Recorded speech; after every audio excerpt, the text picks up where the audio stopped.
I made a little story now of my disturbing service sometime. I wanted to do so good for you, but so many times I make mistakes. Like it was the very hot season like now, very hot. And as a stupid girl, I thought I should give a very pleasing garlands to Srila Prabhupada, who will refresh him so much. So I dropped the rose garland in a big bucket of very cold water, and I was going like this, up and down. So before to come and give it to you in the afternoon, after you rest, I was making shandan with camphor and tilak, some rose water, and I was making some fruits and a fruit juice, which was orange juice that I pressed with my hand. And later on, it was a big story, that big mistake I make. That's another story where you chastise me like your dear daughter. You knew you could chastise me like this. That will not change my heart for you, my attachment to you. So I was there, my plate was ready, and I took the rose out of water and I shake it a little.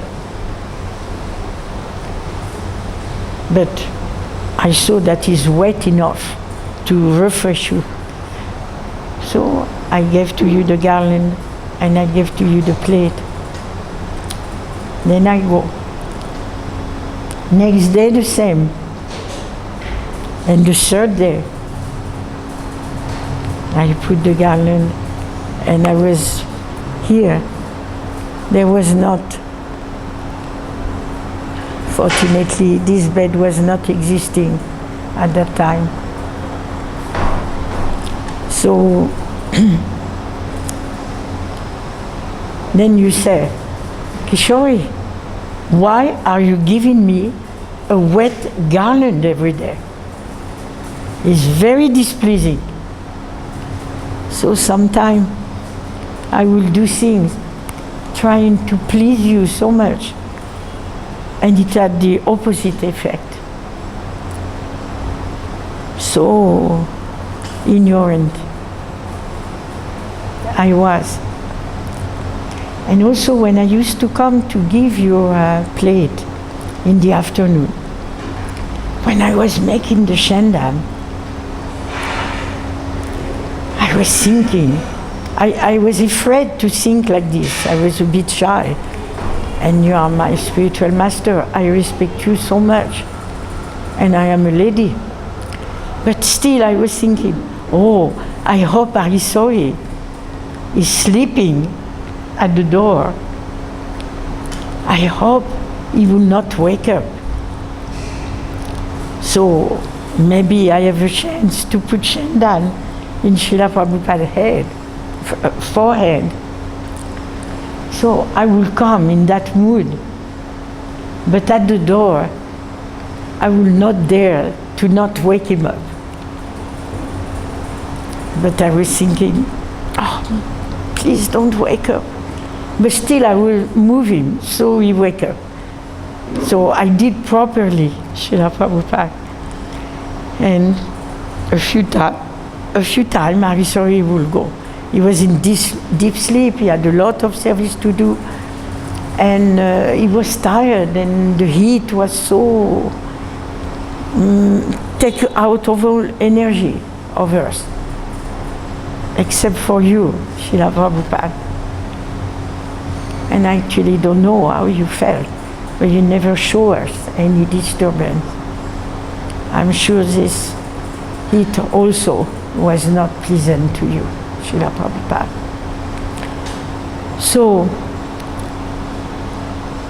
sometime, like one day I remember, so I sorry, please, there is Chandan, Srila Prabhupada, come to put it on his forehead, and he will go, go, you go. Wow, so my heart was beating so fast. And I came, and I gave you a plate, and with a rose, I could put your Chandan on your forehead, Srila Prabhupada. So these are very little things, but they give enchantment.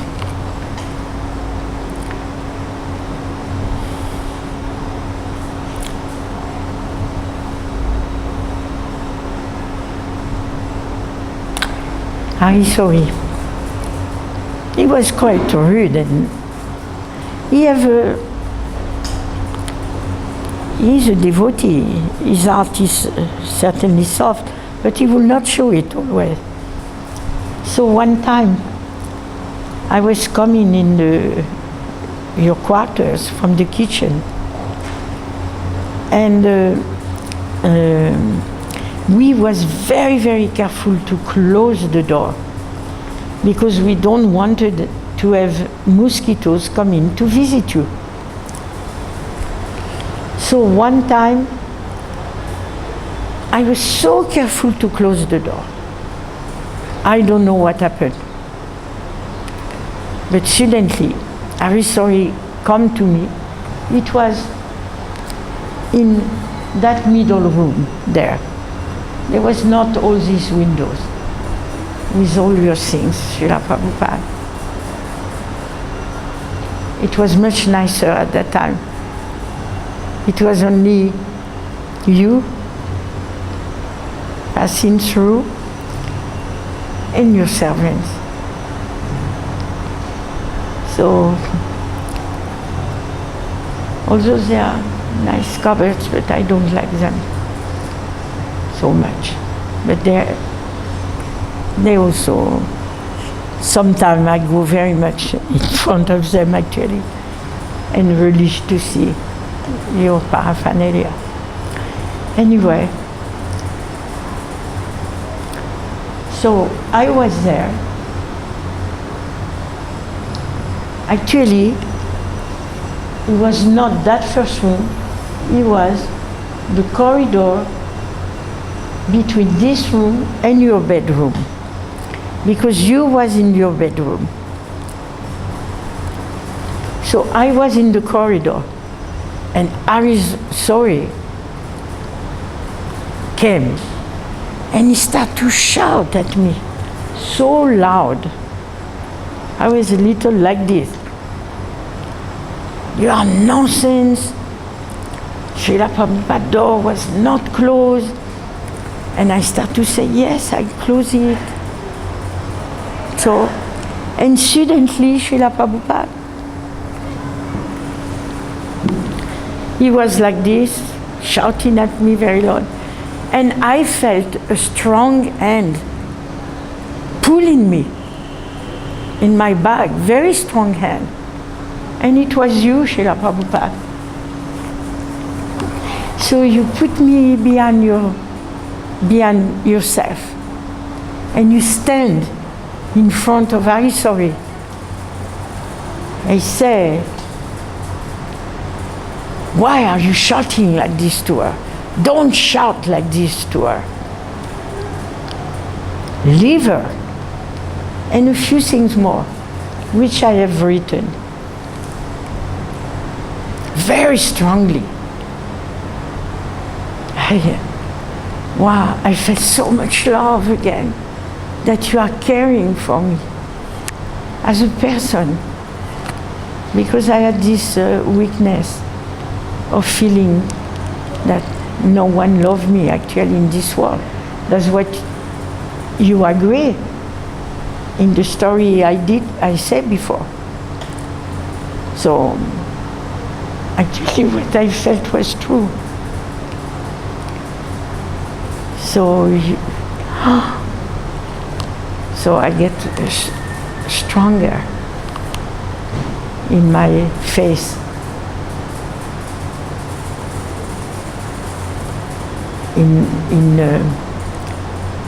In my faith, and some determination was growing, because I didn't know at all the difficulties of spiritual life. Of that you warned me also one day, very, very nicely, and it helped me all these years, because I am not a strong person. I have so many weaknesses. But you capture me by your love, by your love. And sometimes I feel that I lost so many wrong love. And sometimes I burst in tears and I feel, but actually I love Prabhupada in the same way. But it happened that it was Srila Prabhupada. I don't know how such a gift, that a pure devotee appeared in my life and in my heart. So this is very, very little to start a spiritual life with such great spiritual master as you are, and your spiritual master, and all this great parampara. Actually, I have so little to offer Srila Prabhupada. But you catch me. And by your mercy, and I'm praying to Krishna, please give me determination to represent better and better my spiritual master, because like mother should be good representative for the children, and I have never been in my life a good representative of anything, and I am put in this situation now. I have to speak about you, all that, so this makes me more serious.